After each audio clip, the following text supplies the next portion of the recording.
ng'obukiiko bwa Paalamenti okuli ak'ebyamateeka wamu n'ekikula ky'abantu obukolera wamu bukyagenda mu maaso n'okwetegereza ebbago ly'etteeka erirungamya obufumbo. Bannakyewa batakabanira eddembe ly'abakyala ku ttaka abeegattira mu kibiina ekya Land Rights Defenders bawanjagidde abaka okulambika obulungi engabanya y'ebintu nga bafumbo baawukanye.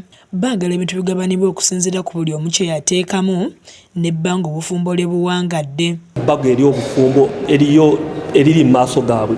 Ebbago lino ery'obufumbo lisinze kutunuulira nnyo engeri abaami n'abakyala bwe bayinza okukwatagana mu bufumbo, naye ate ne litunuulira nnyo n'ebyobugagga ebiri mu bufumbo. Ebyobugagga bye musanga mu bufumbo, bye mukolera mu bufumbo, n'ebyobugagga engeri gye bigabanyizibwamu ng'obufumbo buweddewo. Baagala okulaba nti waliwo obwenkanya wakati w'abakyala n'abaami ku bintu ebikwatagana ku by'ettaka, era ffe etteeka lino tuli mu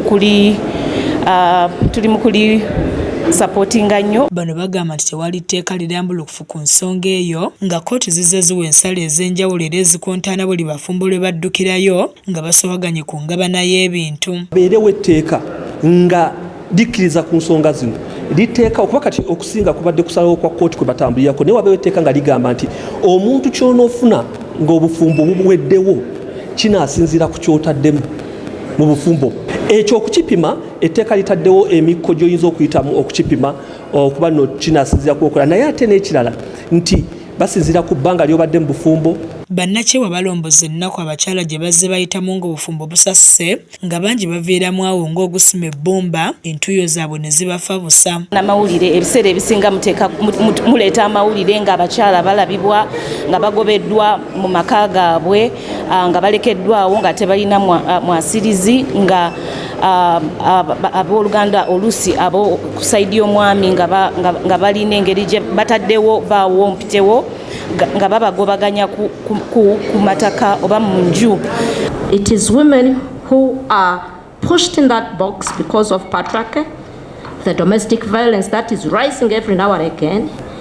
That is the reason we are here to say let them be protected. Kyokka bano ng'abaddukanya akaweefube wa Stand for Her Land campaign baagala etteeka liweddembe abafumbo okubaako n'ebyobugagga ebyabwe ng'abantu nga bino tebigabanwanga obufumbo busasise. Obugagga ebinaabeera mu bufumbo obeere ng'osobola okuba n'ebyobugagga byo ng'omuntu, ng'omusajja oba ng'omukyala, wabeewo n'ebyammwe ebyobugagga mwenna nga abafumbo. Wabula era bawakanya ekyabafumbo okugabana ebbanja lya bbanka eribeerawo awaka singa omukyala abanga yateekako omukono ng'omwami yeewola. Etteeka ligamba ebbago lino liteesa nti omuntu singa anaafuna ebbanja ale nga lisobola okuba nga likola ku nsonga z'awaka. Ekibuuzo ne kiba nti okakasa otya nno zikola ku nsonga z'awaka.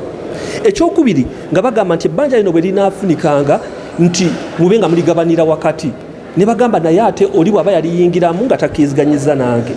Ssentebe w'akakiiko kano Stephen Bakka Mugabe asuubizza nti baakutunulamu buli birowoozo ebibaweereddwa ng'akakiiko nga tebannawandiika alipoota. The new bill, Sex Offences Bill, and see if we can just have it under one law. This is also separate. And just to continue allaying your fears, this committee has all ideas. Frank Chiddu yakusakidde emboozi eno ku lwa KSTV agaleero.